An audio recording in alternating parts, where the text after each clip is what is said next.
Boa noite, irmãos. Graça e paz de Jesus. Amém?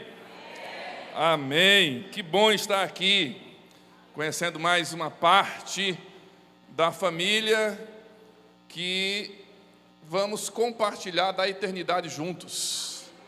Não é? É sempre bom quando a gente conhece. Na eternidade todo mundo vai se conhecer, mas é melhor conhecer alguns aqui já, não é? A gente já vai criando afinidades. E assim foi com o pastor Carlos, com a sua esposa, seus filhos tão queridos, não é, que, como ele disse, o Senhor nos aproximou e nos presenteou com essa amizade. É muito bom voltar à Imperatriz, não é? Eu já estive por aqui algumas vezes, e bom estar aqui na Igreja Batista Porta Formosa. Quando o pastor Carlos entrou em contato comigo e perguntou se eu poderia estar aqui, eu falei que prontamente que poderia, e aí ficou dele depois me mandar o tema. Aí um tempo depois ele mandou o tema, né? Pastor, esse vai ser o tema: cortados ou podados? Aí eu falei com ele: é forte, varão, é forte. A igreja precisa estar muito bem resolvida para propor um tema desse, não é não? Porque ouvi falar de um negócio desse no aniversário, mas o Senhor é que sabe. Eu trago aos irmãos o abraço fraternal, carinhoso das igrejas batistas de Carajás, né? Onde o Senhor tem nos dado a grata satisfação de servir a Ele e servir as igrejas como secretário executivo, já no nosso terceiro mandato. Os irmãos lá têm sido muito bondosos e Deus tem sido gracioso, né? Deus tem derramado graça lá no meio daquele povo, e eu trago o abraço lá da nossa diretoria, do conselho da convenção, né? Que esta igreja continue servindo ao Senhor com alegria, com essa alegria toda que eu vi aqui, não é? Porque o Senhor merece sempre o nosso melhor, irmãos. Eu sempre digo assim: quando é para a gente, ou pelo menos para mim, eu faço. Agora, quando é para o Senhor, a gente tem que fazer do melhor, não é não? Para Deus tem que dar sempre o melhor. A gente tem que dar sempre o melhor para Deus.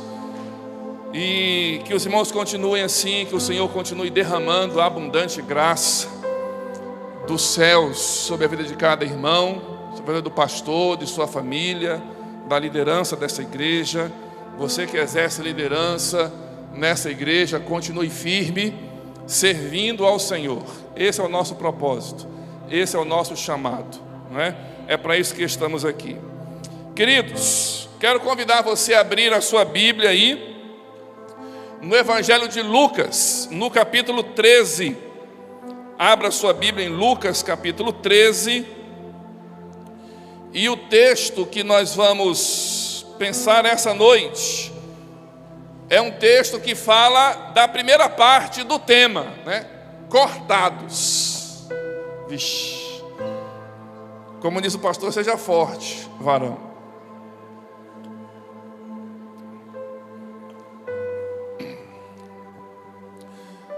Lucas 13.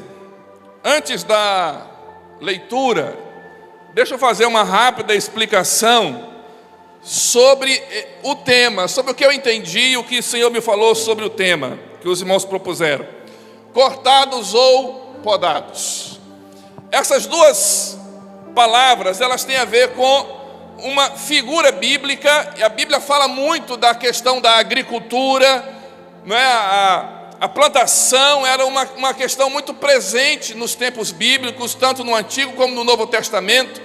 E essas duas ações, cortar ou podar, elas estão na Bíblia em várias referências, em várias palavras, em várias mensagens que Deus traz. Entretanto, elas têm significados diferentes um do outro, significados, na verdade, opostos um ao outro. Cortar traz a ideia de juízo, de condenação. Deus retirou, cortou, acabou a chance, acabou o tempo. O Senhor está exercendo o seu juízo sobre o seu povo e cortou, extirpou, arrancou de lá, acabou, matou. Podar tem a ver também com o trato de Deus, mas em aspecto oposto, porque a poda é o cuidado de Deus é o cuidado do agricultor com aquela árvore que produz frutos, como eu vou dizer amanhã, para que ela produza mais frutos. Então, cortar tem a ver com juízo, castigo, condenação. Podar tem a ver com trato, com cuidado, com bênção, para que frutifique ainda mais. E é sobre isso que eu quero falar com os irmãos hoje à noite e amanhã de manhã. Então, se você ouvir hoje à noite, tem que vir amanhã à noite, melhor. Hoje à noite e amanhã à noite. Se você está aqui hoje à noite, venha amanhã à noite para poder acompanhar toda a palavra completa. Amém?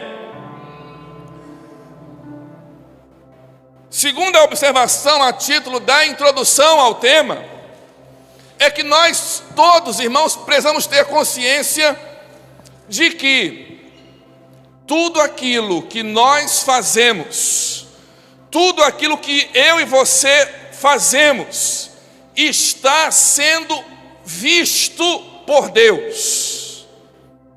Tudo o que você faz, tudo o que eu faço, está sendo visto por Deus.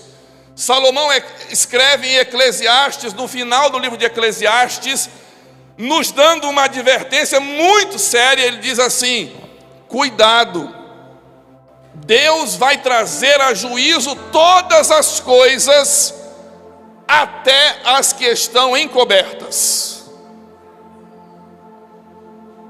Deus vai trazer a juízo todas as coisas. O apóstolo Paulo vai dizer numa de suas cartas: cuidado, de Deus não se zomba, porque tudo aquilo que o homem semear, isso também ceifará. A colheita vem conforme a semente plantada. E o salmista Davi nos diz no salmo que para mim particularmente é o salmo que eu mais gosto, o salmo que mais fala ao meu coração, é o Salmo 139. Virou música, não é? E o salmista diz assim: Senhor, Tu me sondas e me conheces, esquadrinha o meu andar e o meu deitar, e conhece todos os meus pensamentos. Ainda a palavra não me chegou à boca, e Tu, Senhor, já a conhece por inteira. E noutra parte ele diz assim: para onde fugirei do Teu Espírito? Para onde me ausentarei da Tua face? Se eu subir aos céus, lá o Senhor está. Se eu descer no mais profundo abismo, ainda lá o Senhor estará. Se eu tomar as asas da alvorada e voar para o mais longínquo do horizonte, ainda lá a Tua mão me sustentará e a Tua destra me acompanhará. Tudo, absolutamente tudo, o que eu e você fazemos, está diante dos olhos do Senhor Deus. Aquilo que o seu pai nem a sua mãe veem, Deus vê. Aquilo que o seu esposo não vê, Deus vê. Aquilo que a sua mulher não vê e nem sonha, Deus vê. aquilo que o seu pastor nem imagina, Deus sabe, Deus conhece. Aquilo que você faz, tem um negócio, irmãos, terrível, cadê o meu? Negócio terrível, aquilo que você faz e olha e vê e depois apaga o histórico. Apaga o histórico, some, para ninguém ver. Deus vê, Deus viu, Deus sabe. Cuidado, o Senhor conhece tudo o que diz respeito a você, os seus pensamentos e as suas intenções, os seus objetivos, aquilo que você orquestra no seu pensamento de noite, no travesseiro, Deus sabe. Deus conhece as nossas lágrimas, Deus conhece aquilo que nós pensamos e choramos, o Senhor sabe. Ele sabe de todas as coisas. Nada pode ficar oculto diante dos olhos daquele que é o Senhor Todo-Poderoso, o Deus do universo, o Senhor que reina absoluto sobre todas as coisas, aquele que está sentado no mais alto e sublime trono, conhece o seu coração e a sua mente, conhece as suas dores, os seus sofrimentos e os seus pensamentos. Vamos ao texto. Lucas capítulo 13, versículos de 9, ou de 6 a 9. Lucas 13, de 6 a 9, amém? Amém? Amém.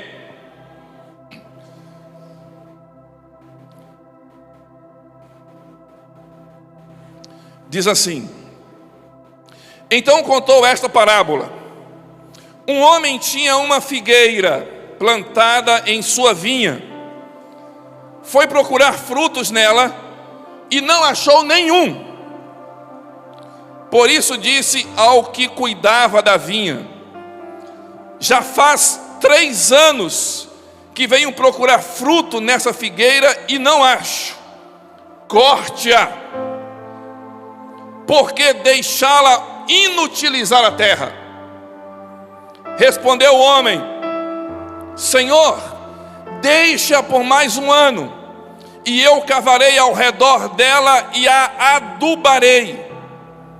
Se der fruto no ano que vem, muito bem, se não, corte-a. Amém? Vamos orar? Feche seus olhos aí onde você está, querido. Pai, muito obrigado por esse momento juntos com os irmãos.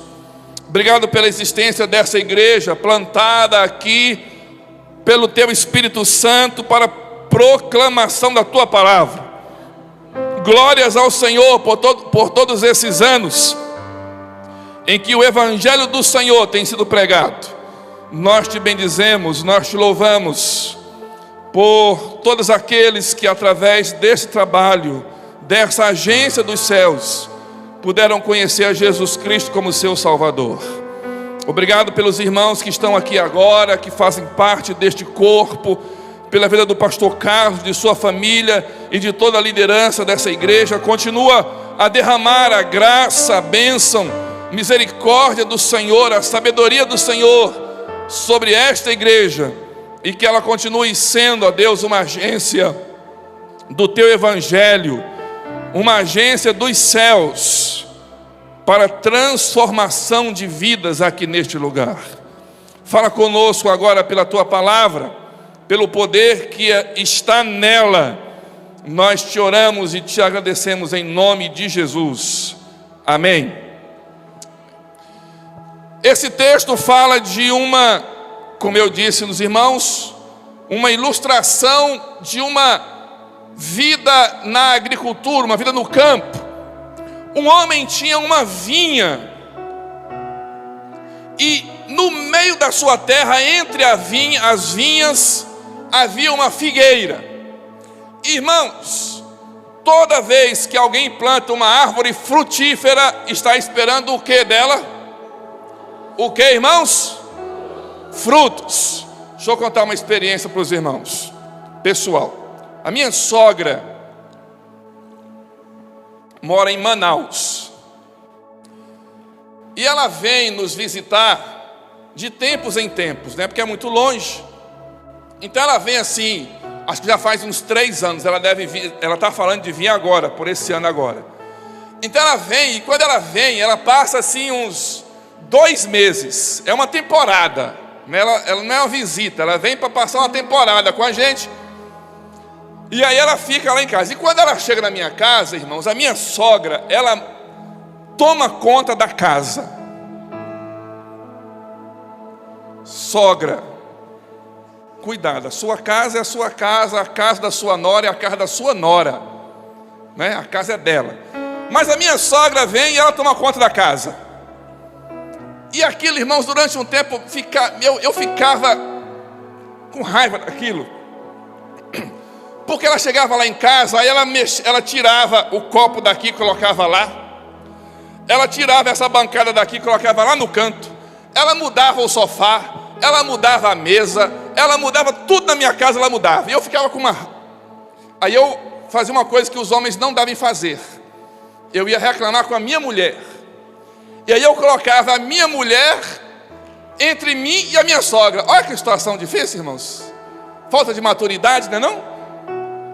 Até um dia que Deus me deu graça. E deixa eu adiantar para você, talvez os irmãos aqui tenham um pessoal novo aqui, quando casar, deixa ela fazer o que quer fazer. Agora eu deixo. Eu falo assim, essa Dona Ieda vem aqui só de 2 ou 3 anos. No dia que ela for embora, eu volto tudo para o lugar que era. E assim eu faço. No dia que ela sai, pega o avião, eu volto tudo para o lugar que estava e pronto. E fica 3 anos até quando ela vem de novo. Da última vez que ela veio, ela plantou no meu quintal um pé de limão. E aí eu falei com ela assim, Dona Ieda, a senhora é uma bênção. Porque, Dona Ieda, eu não vou precisar mais comprar limão. Olha que bênção. E aí, irmãos, ela pegou aquele pé de limão, plantou lá no quintal. E eu falei, deixa aí, Dona Ieda, vai dar certo o pé de limão. Irmãos, faz 3 anos, o pé de limão, não é nem pé, é a muda de limão, está do mesmo jeito que ela plantou. Do mesmo jeito, não cresceu nada. Aí eu estava pensando agora assim, falei, meu Deus do céu, a Dona Ieda vai chegar aqui, o que ela vai pensar do limão, né? Ela vai pensar assim, gente, Max não tratou do limão, né? Mas o fato é que, para encurtar a conversa, o pé de limão que devia já estar produzindo limão, ainda é do mesmo tamanhozinho que ela plantou. Aí eu falei, vou arrancar esse pé de limão, vou tirar esse troço aqui, plantar uma outra coisa, ver se dá, não é? Esse texto aqui, irmãos, ele nos conta a história de um homem que plantou na sua propriedade uma figueira e nutriu para com aquela figueira uma expectativa. E que expectativa aquele homem tinha com aquela figueira? Colher dela alguns figos. Ele esperava que ela desse figos, não desse melancia, nem abóbora, nem mandioca. Ele queria figos daquela figueira. Era a coisa mais normal o que ele esperava dela. Nós temos, irmãos, que entender que Deus nutre expectativas a nosso respeito. Deus tem expectativas sobre você, irmão. Você que aceitou Jesus, você que é crente, você que entregou sua vida a Cristo, não interessa qual seja a sua idade, não interessa o que você faz no seu trabalho secular, se você conserta bicicleta ou se você pilota foguete para a lua. Não interessa, Deus tem expectativas sobre você. Deus espera algo de você, assim como espera de todos os crentes. Todos aqueles que são crentes em Cristo Jesus, eles precisam estar atentos àquilo que Deus está esperando de você. Fui pregar muitos anos atrás, numa cidade, e aí, antes de começar o culto, estava assim com o pastor numa sala, aí chegou um irmão, e o irmão perguntou assim para mim: pastor, quando foi que o senhor quis ser pastor? E eu respondi para ele na bucha: pastor Carlos, nunca. Falei com ele em cima da bucha: nunca. Eu nunca quis ser pastor.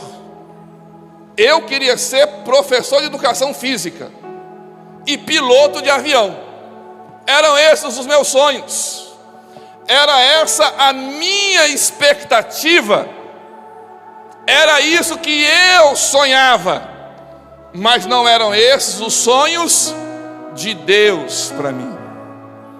E em um momento, num dado momento da minha vida, Deus virou tudo de cabeça para baixo.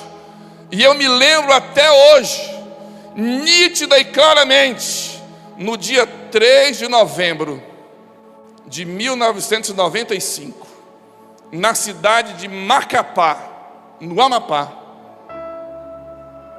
depois de uma pregação do pastor Gilvan Sobrinho, sobre um chamado missionário.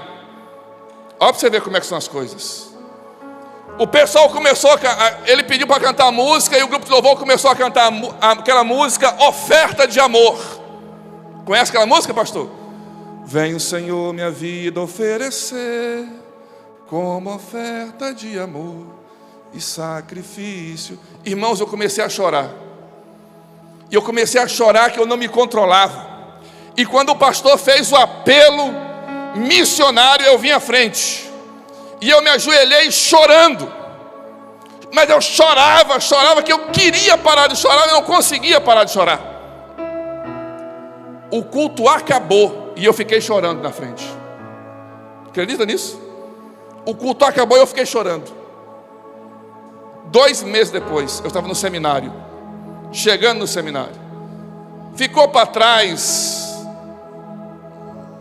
a faculdade de educação física, piloto de avião, ficou tudo para trás, porque a expectativa, o sonho que Deus tinha para mim era outro. E como diz Pedro em Atos capítulo 4, meus irmãos, importa antes obedecer a Deus do que aos homens. O centro da nossa felicidade está em viver aquilo que Deus tem para nós, aquilo que Deus tem para você. Deus nutre expectativas a seu respeito.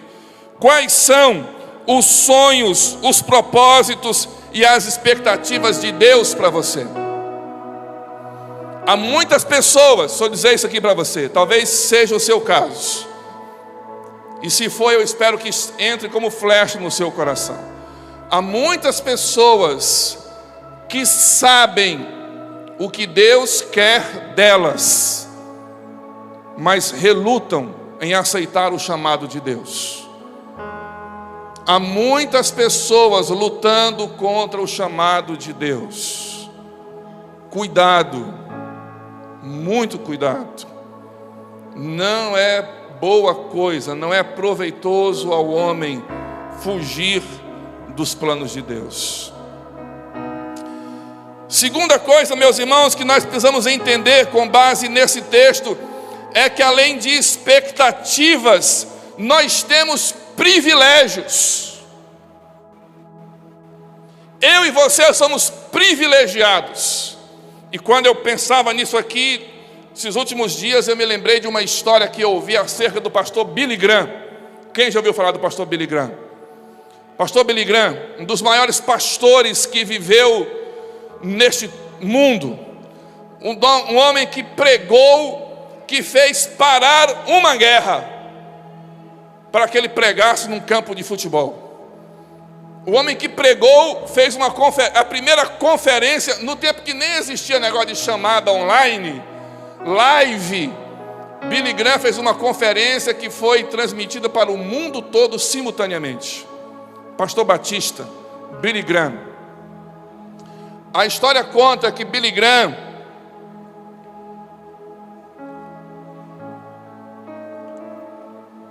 certa vez visitando a casa de John Wesley, onde John Wesley, um grande pregador, um homem tremendamente usado por Deus, diz que John Wesley orava tanto, que a casa de John Wesley tinha o piso de assoalho de madeira. E John Wesley orava sempre no mesmo lugar, ajoelhado. E no lugar que ele ajoelhava, a madeira afundou, ficou cavado, as marcas do joelho de John Wesley, naquele lugar, no quarto dele, onde ele orava todo dia.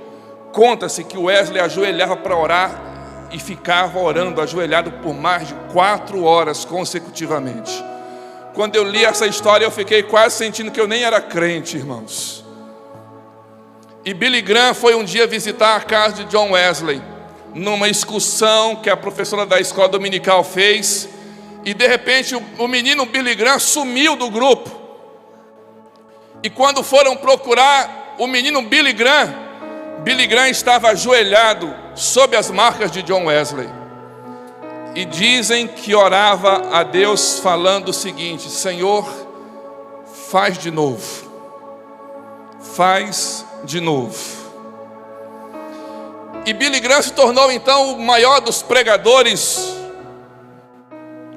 um dos maiores que esse mundo já conheceu.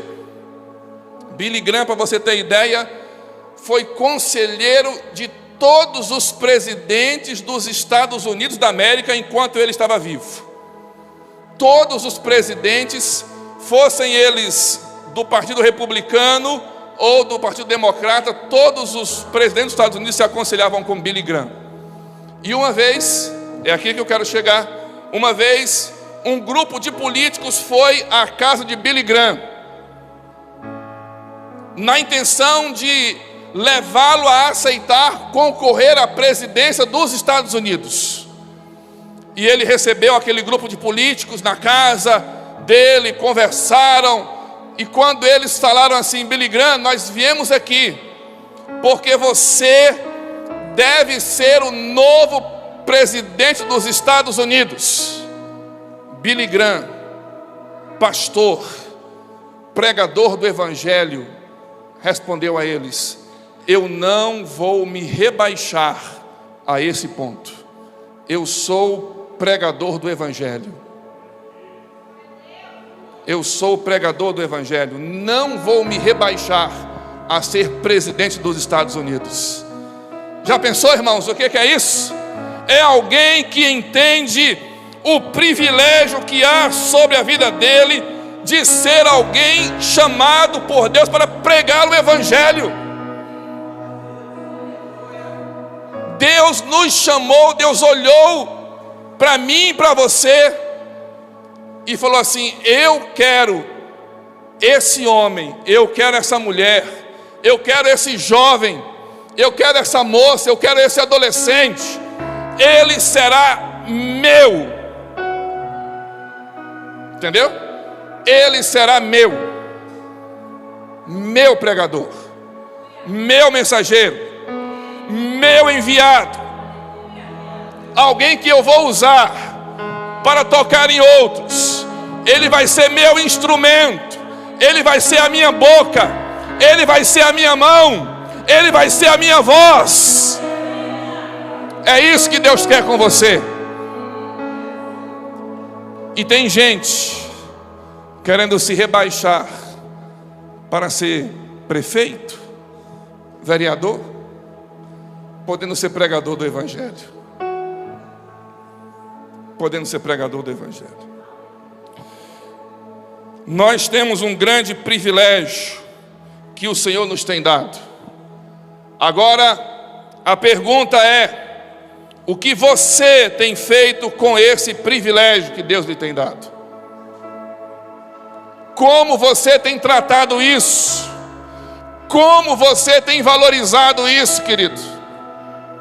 Como você tem se colocado diante do mundo,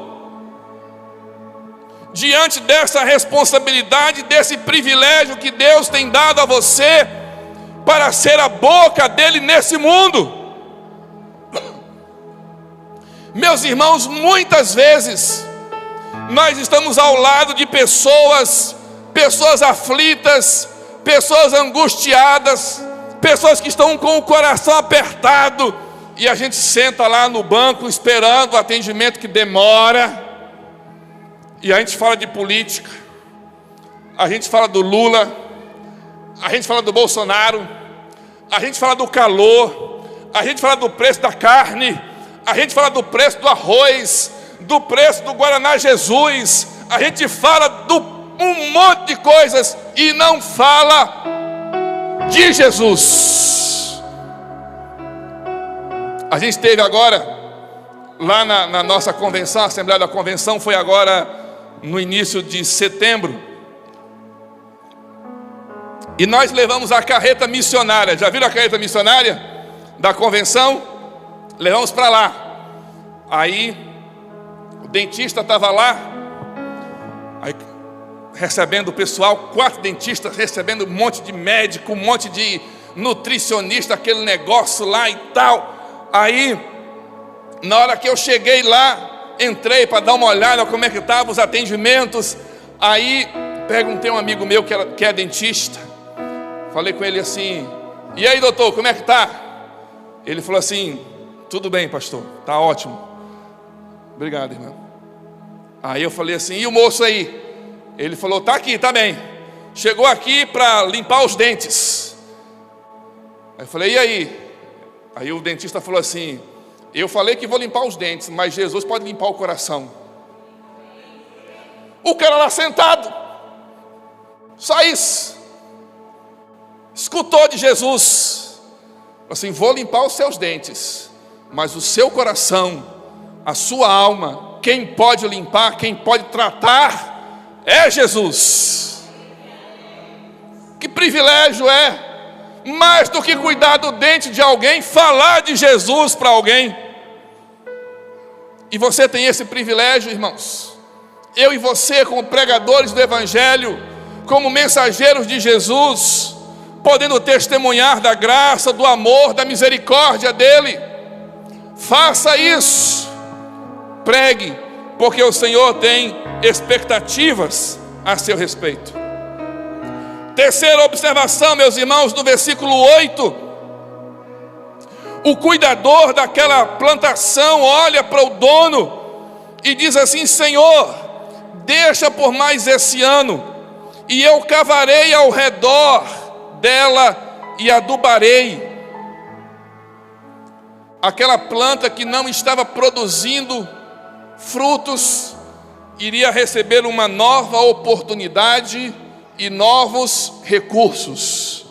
Agora o cuidador ia limpar ao redor, cavar ao redor dela, colocar adubo para que ela pudesse ficar forte e viçosa. Eu e você temos os recursos que precisamos, queridos. Eu e você temos.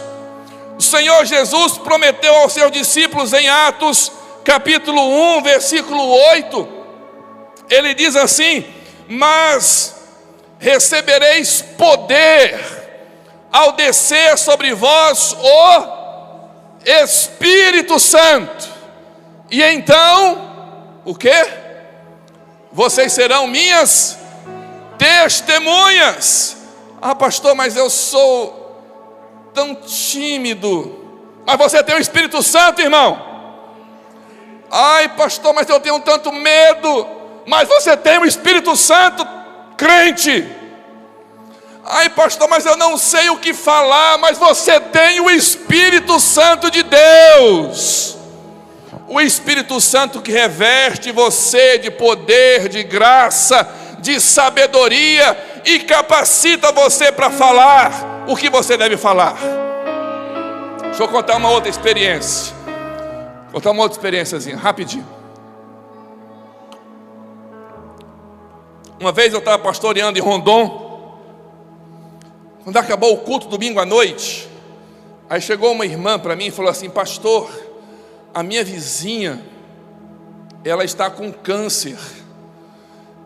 Ela estava no hospital e chegou hoje na casa dela desenganada dos médicos. Domingo à noite, irmãos. Pedi para o pastor fazer uma visita domingo à noite, era quase pecado mortal, não é não, pastor Carlos? Aí a irmã falou assim: o senhor pode ir lá, pastor, orar por ela? Irmãos, eu falei: vamos lá, irmão, vamos lá. E fomos para a casa daquela senhora. Irmãos, quando eu cheguei na porta da casa daquela mulher, o mau cheiro estava na porta. Sabe aquele mau cheiro? Já passou por isso? Já teve essa experiência? E então entramos no quarto, fomos lá com aquela senhora, ela deitada na cama, já muito magra, magra demais. Eu olhei para ela e falei assim: tudo bom, dona? Não me lembro o nome dela. Tudo bem? Tudo bem, eu sou o pastor Max. A irmã fulano de tal chamou aqui para a gente vir orar pela senhora. Podemos orar pela senhora? Ela falou assim: pode sim. E aí eu fiz aquela oração ali, tal. Fiz uma oração e falei: tudo bem, nós não vamos demorar muito, a senhora está cansada, Deus abençoe a senhora, e saí. Irmãos, quando eu cheguei na porta da casa daquela mulher, Deus falou comigo assim, eu conto isso porque foi Deus. Deus falou comigo assim: volta e faz direito. Entendeu? Deus falou comigo: volta e faz direito. E eu voltei. Aí eu voltei igual Jonas em Nínive, irmãos. Jonas em Nínive. Falei: olha, deixa eu falar uma coisa para a senhora. Eu voltei para falar uma coisa para a senhora. Eu não sei se Deus vai lhe curar. Ele pode. Se Ele vai curar a senhora, eu não sei, isso aí é com Ele. Mas eu sei que Deus pode salvar a senhora agora. Basta a senhora entregar sua vida a Jesus, porque só Ele pode salvar a senhora do inferno. Falei desse jeito para ela: só Deus pode salvar a senhora do inferno, seja hoje, amanhã ou daqui a 10 anos. Só Jesus pode salvar a senhora. A senhora quer aceitar Jesus? Ela falou: eu quero. Falei: então vamos orar, ore comigo agora. Senhor Jesus. E ela orou: Senhor Jesus, eu aceito o Senhor. Fiz aquela oração. Falei: amém, amém. Vou embora, vou lanchar que eu estou com fome. Fui embora. Irmãos, no outro dia de manhã, a irmã me liga. E sabe o que ela disse? Pastor, a minha vizinha morreu essa noite. Você entendeu, queridos? Você entendeu? Sabe por quê? Porque é o Espírito Santo de Deus quem nos capacita para fazer aquilo que Ele quer. Você não precisa ter medo. Você não precisa ficar com vergonha. Porque se Deus mandou você ir, vá. Fique onde Ele mandou você ficar. E faça o que tem que fazer. Porque é o Espírito Santo que nos capacita. É o Espírito Santo que nos usa. Contei para o pastor Carlos hoje uma experiência, não foi? Que ele perguntou assim para mim: pastor, você já foi no encontro? Né? Ele perguntou para mim, eu falei: já fui, já participei, já trabalhei, já ministrei, e contei uma experiência para ele lá. Depois vocês perguntam para ele. Porque é Deus quem usa, irmãos. É Deus quem faz, não somos nós. Nós somos as ferramentas de Deus, nós somos os instrumentos de Deus. Você só precisa se colocar nas mãos do Senhor, como nós cantamos aqui na música: Senhor, eis-me aqui, eu estou aqui, Senhor. É o Senhor que faz o que o Senhor quer fazer, fala o que o Senhor quer falar, faz através de mim, porque nós somos instrumentos de Deus. É o Senhor quem capacita você, querido. Não tenha medo, não tenha vergonha, não tenha receio. No dia que Deus mandar você, vai e faça. No dia que o Senhor levantar você com autoridade para falar, levante e fale com autoridade. No dia que o Espírito Santo mandar você ir em algum lugar, vá e faça. Vá e faça. Nós somos instrumentos de Deus, usados por Deus para a glória de Deus. Então não tenha medo, não tenha medo. Esteja preparado, esteja pronto e diga: Senhor, como nós cantamos: eis-me aqui, Senhor. Se o Senhor quer fazer, eu estou aqui. Se o Senhor precisar, eu estou aqui. Deixa eu contar uma experiência do encontro que eu não falei para você. Fui trabalhar no encontro. Quem não foi para o encontro ainda vá. Ó, falar um negócio desse aqui, hein, pastor? Misericórdia, paga do vídeo. Fui trabalhar no encontro. Não foi o que eu fui ministrar, não. Eu fui trabalhar no como é que chama aqui o pessoal do Faz Tudo? É o PTO. Lá também é PTO. Eu fui para o PTO. E lá na escala, um dia, eu estava para lavar o banheiro.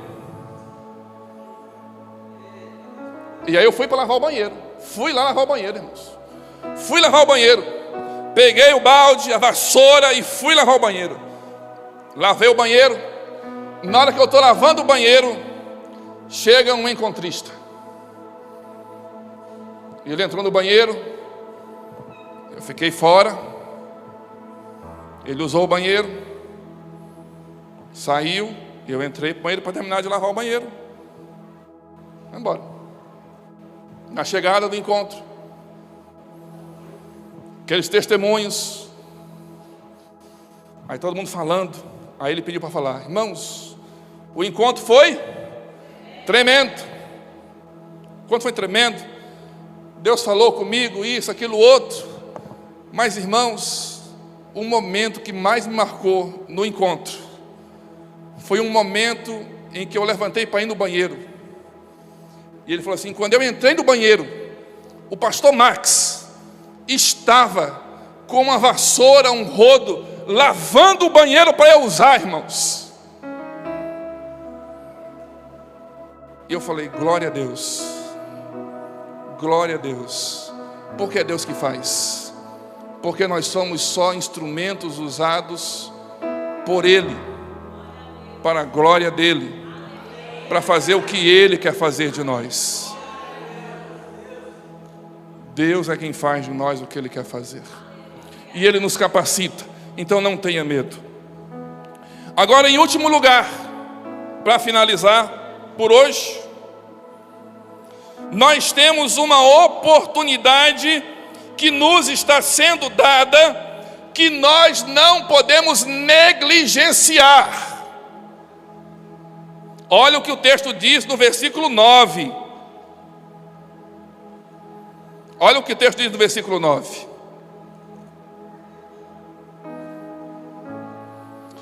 Se der fruto no ano que vem, muito bem. Se não, corta. Se der fruto, bem. Se não der, corta. Não negligencie o dom, a oportunidade que Deus está lhe dando. O tempo, meus irmãos, está chegando ao fim. Deixa eu dizer uma coisa para você: Jesus não tarda em voltar. Às vezes, quando eu estou lá no meu momento devocional, orando, lendo a Bíblia, cantando, que eu arrisco a cantar quando eu estou sozinho, pastor. Quando eu estou sozinho eu canto. Aí eu cantando, eu paro de vez em quando e penso assim: Senhor, o Senhor podia voltar logo, o Senhor podia abreviar os tempos. A gente ouve falar de tanta coisa que entristece o nosso coração, tanta coisa que nos deixa aflito, que nos deixa angustiado. Irmãos, algumas vezes orando, eu tenho 2 filhos. Acho que eu vou colocar uma foto para vocês conhecerem. Pastor Carlos conheceu. Não conheceram, eles não estavam, né? Eu tenho 2 filhos, o João Vitor de 24 e o Enzo de 20. E eles já estão crescidos, já estão encaminhados na vida, né? Eu acho que eu e a dona Suiane conseguimos fazer um trabalho mais ou menos de encaminhá-los. São meninos crentes, bons, obedientes. Mas de vez em quando eu fico pensando assim: meu Deus, em que mundo os meus netos vão viver? Dá para pensar nisso, pastor? O mundo que os seus netos vão viver? Os filhos dos seus filhos? Se o mundo hoje está desse jeito, essa bagunça que ninguém consegue ver, a gente se espanta. É bom nem ficar sabendo de muita coisa, para a gente não se entristecer demais. E eu fico orando e pensando: Senhor, em que mundo os meus netos vão viver? O Senhor podia voltar logo. O Senhor podia abreviar os tempos. O Senhor podia rasgar o céu aí de cima, a trombeta tocar logo, não é não? Já pensou nesse dia? A trombeta tocando, o céu se rasgando, o nosso Senhor Jesus voltando em glória, todo mundo reconhecendo, todo mundo sabendo, todo joelho se dobrando diante dele, a eternidade vindo de encontro a nós. Às vezes eu peço isso, mas enquanto o Senhor não vem, meus irmãos, eu e você temos uma missão nesse mundo. Eu e você temos uma tarefa. Nós somos chamados a sermos os mensageiros do Senhor Jesus aqui nesse mundo. Nesse mundo que apodrece, nesse mundo que desdenha, nesse mundo que tenta ridicularizar Deus, Jesus e tudo aquilo que é precioso para nós como cristãos. Mas não poderia ser diferente, porque o Senhor Jesus já nos falou também: o mundo me odiou e vão odiar vocês também. Mas nós permanecemos firmes. Nós permanecemos firmes, servindo ao Senhor, pagando o preço se necessário for, com fé, com disposição, com ousadia, com temor ao Senhor, dando a nossa vida a serviço do Senhor Jesus. A nossa vida é para Deus, irmãos. Os nossos dons e talentos são para o Senhor. Jovem, você que tem toda a força, todo o vigor, dedique isso a servir ao Senhor. Você que já é maduro, dedique sua sabedoria, sua experiência para servir ao Senhor. Você que tem capacidade, que tem condição, que tem dinheiro, faça tudo que você tem, faça para servir ao Senhor. Ele merece tudo de nós, toda a nossa vida, tudo que nós somos, tudo que nós temos, tudo que nós sabemos é para servir ao Senhor. Ele é a razão da nossa vida, é para Ele que vivemos. É para o Senhor que vivemos.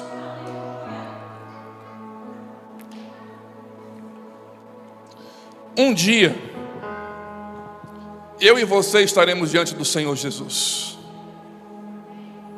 Eu e você estaremos diante dele. E aí eu quero contar uma parábola que o Senhor Jesus contou para terminarmos hoje. O Senhor Jesus contou uma parábola que nós conhecemos como a parábola dos talentos. E ele disse que um senhor foi viajar e chamou os seus servos e deu a um servo 5 talentos, para outro servo 3 talentos, para outro servo 1 talento. E aquele servo que recebeu 5 talentos, trabalhou com aqueles 5, desenvolveu, ganhou outros 5. E quando o seu senhor veio, ele disse: Senhor, o Senhor me deu 5, eu trabalhei, ganhei mais 5, está aqui o que é do Senhor. E o Senhor disse: muito bom, servo bom e fiel, entra no gozo do teu Senhor.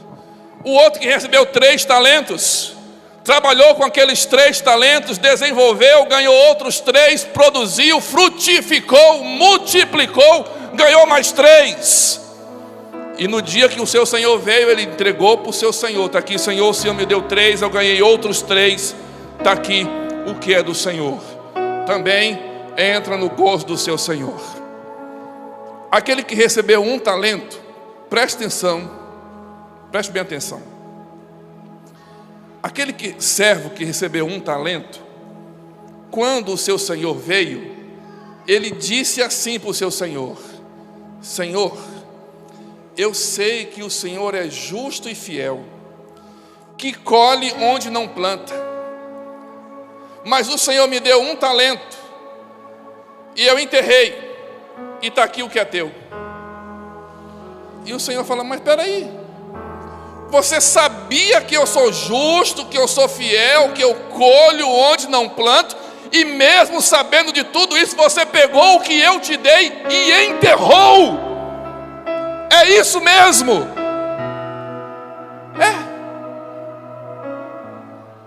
Tem gente enterrando o seu talento. Tem gente que sabe o que recebeu. Tem gente que sabe que o seu Senhor vai voltar, que o seu Senhor vai prestar conta com você. Tem gente que sabe quem é o seu Senhor, e mesmo assim está enterrando o seu talento. Cuidado. A árvore que não produz fruto, ela é cortada. Ela é cortada. Hoje, eu quero fazer um desafio a você, para fazer um concerto de vida. Eu não sei quais são os desafios e o que Deus tem colocado diante de você.